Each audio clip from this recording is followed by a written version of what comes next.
Hi friends, welcome to தனா தமிழ். இன்றைக்கி நம்ம சேனலில் என்ன பார்க்க போகிறோம்னா, ஒரு கல்யாண காரத்துலாம் வைப்பாங்கல்ல வத்த குழம்பு, அந்த வத்த குழம்பு தான் வைக்க போகிறேன். வாங்க எப்படி வைக்கிறீங்கன்னு வீடியோவில் போய் பார்ப்போம். வாங்க ஒரு கல்யாண காரட்டு வத்தல் குழம்பு எப்படி வைக்கிறீங்கன்னு பார்க்கலாம். அதுக்கு அடுப்பு வந்துட்டு ஒரு வானிலை வச்சுட்டு நல்லெண்ணெய் தான் எடுத்துருக்கேன். நல்லெண்ணெய் சேர்த்திங்கன்னா தான் நல்லாயிருக்கும். இப்போ நல்லெண்ணெய் சேர்த்துக்கலாம்.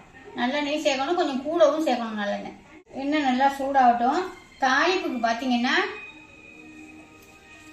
கொஞ்சோண்டு கடலைப்பருப்பு, ஒரு 10 கடலைப்பருப்பு, கொஞ்சோண்டு வெந்தயம், கொஞ்சோண்டு கடுகு, கொஞ்சோண்டு ஜீரகம், கொஞ்சோண்டு வெள்ளை உளுந்து, கொஞ்சோண்டு சோம்பு. இது எல்லாமே கொஞ்சம் கொஞ்சோண்டு நீங்கள் குழம்பு எடுக்கிறதுக்கு தகுந்த மாதிரி ஜாமான் சேர்த்துங்க. நான் கொஞ்சமாக வைக்கிறேன், அதனால் கொஞ்சோண்டு சேர்த்துருக்கேன். வத்தல் பார்த்தீங்கன்னா இதுக்கு வந்து இந்த வத்த குழம்பு கல்யாண காரட்டு வத்த குழம்புக்கு வந்து சுண்டைக்காய் வத்தல், மணத்த தக்காளி வத்தல், இது 2 தான் போட்டு வைக்கணும். இதுலேருந்து கத்திரிக்காய் வத்தல்லாம் சேர்க்காதீங்க. எண்ணெய் சூடாகிச்சு. நம்ம எடுத்து வச்சுருக்க தாளிப்புக்குள்ள கடுகு தோற்பெல்லாம் போட்டுடலாம். இதை கொண்டக்கடலை வேணால் நீங்கள் நைட்டே ஊற வச்சு அவிச்சிட்டு இதில் சேர்த்துக்கலாம். கொஞ்சமாக நல்லா அழகாக தேன் மாதிரி வச்சோம்னா அவ்வளோ அருமையாக இருக்கும்.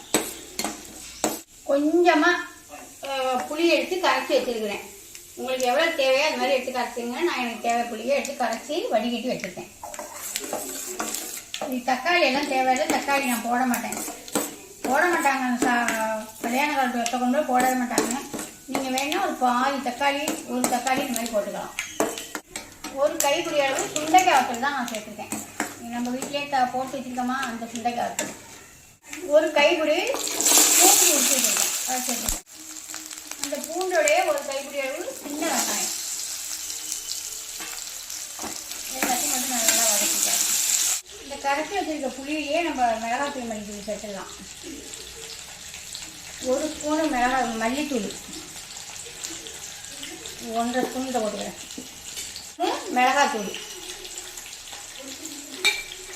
மிளகு ஜீரகம்லாம் சேர்ப்போம், மிளகெல்லாம் சேர்ப்போம், அதனால எனக்கு காரம் போடும். தேவையான உப்பு இதை போட்டுவோம். வெங்காயமும் பூண்டும் நல்லா வதங்கிட்டு பாருங்க. இப்போ நம்ம குழம்பு ரெடி பண்ணி வச்சுருக்கோமா, அதை நல்லா கலக்கிட்டு ஊற்றிடலாம். இதில் உப்பு எல்லாமே நம்ம போட்டோம்.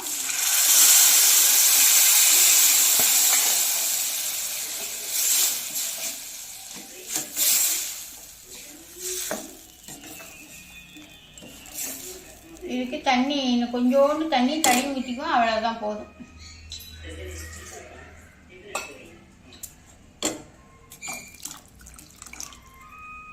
இது கொதிக்கட்டும், ஒரு கொதி வரட்டும். அப்புறமா இதில் என்ன செய்யணும்னு பார்க்கலாம். குழம்பு கொதிச்சிட்டு இருக்கா. இப்போ வந்து இந்த மாதிரி பெருங்காயம், அதான் இனிமேல் பெருங்காயமே நீங்கள் குழம்புக்கு தகுந்த மாதிரி எடுத்துங்க. இந்த குழம்புக்கு இது போதும். கொதிக்கட்டும். சூப்பராக ரெடி ஆகிடுச்சா?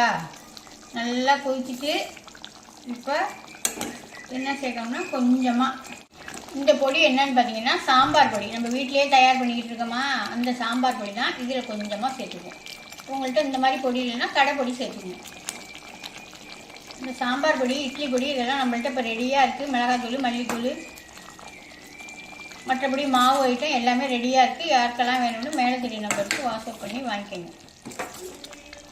இந்த பொடியும் போட்டு ஒரு கொதி வரட்டும். கடைசியில் ஒரு கொஞ்சோண்டு மிளகு, 1 ஸ்பூன் மிளகும், ஒரு 2 பூண்டும் தட்டி வச்சுருக்கேன், அதை போட்டு இறக்கிட வேண்டியதுதான். இந்த குழம்புக்கு, இந்த குழம்பு எவ்வளோ இருக்குன்னு பார்த்துங்க. இந்த குழம்புக்கு இந்த மாதிரி ஒரு சின்ன பீஸு வெல்லம் போட்டுக்கிறேன். போட்டு மூடி வச்சுருவோம். நல்லா சுண்டி வரட்டும். குழம்பு நல்லாவே சுண்ட குழம்பு மாதிரி கொதிச்சு செஞ்சு பாருங்க. இப்போ வந்து 1 ஸ்பூன் மிளகு எடுத்து வச்சுருக்கேன். அந்த மிளகை தட்டிட்டு 2 பூண்டு நம்ம ஏற்கனவே போட்டுருக்கோம். 2 பூண்டு போட்டு அப்படியே அடுப்பை ஆஃப் பண்ணிவிட்டு இறக்கி வச்சிட வேண்டியதான். குழம்பு இறக்கிட்டேன். இறக்கி வேறு பாத்திரத்தில் நான் மாற்றிட்டு கொஞ்சமாக இந்த மாதிரி மேலால் நல்லெண்ணெய் விட்டு அப்படியே பிளேட்டை போட்டு மூடி வச்சிட வேண்டியதான். வத்த குழம்பு ரெடி ஆகிடுச்சு. இப்போ சாப்பிட்டுடலாம். சூப்பரான வத்த குழம்பு, கல்யாண காரட்டு வத்த குழம்பு.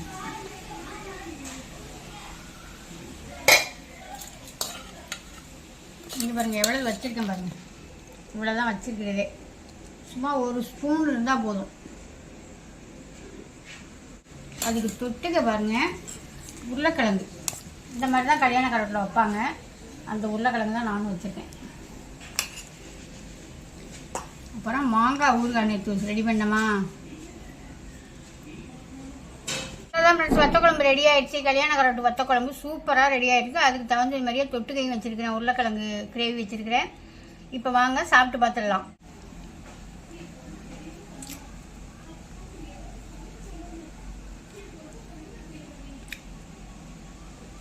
சூப்பராக நல்லா பெருங்காய வாசத்தோட அருமையாக இருக்குது. நல்லா பூண்டெல்லாம் போட்டு வதக்கியிருக்கோமா, ரொம்பவே சூப்பராக இருக்குது. நீங்களும் இது மாதிரி ஒரு வாட்டி செஞ்சு பார்த்துட்டு கமெண்ட்டில் சொல்லுங்கள். இந்த வீடியோ பிடிச்சிருந்தா ஒரு லைக் பண்ணுங்கள், ஃப்ரெண்டுக்கெல்லாம் ஷேர் பண்ணுங்கள், மறந்துடாமல் ஒரு சர்ப்ரைஸ் பண்ணுங்கள். பாய்.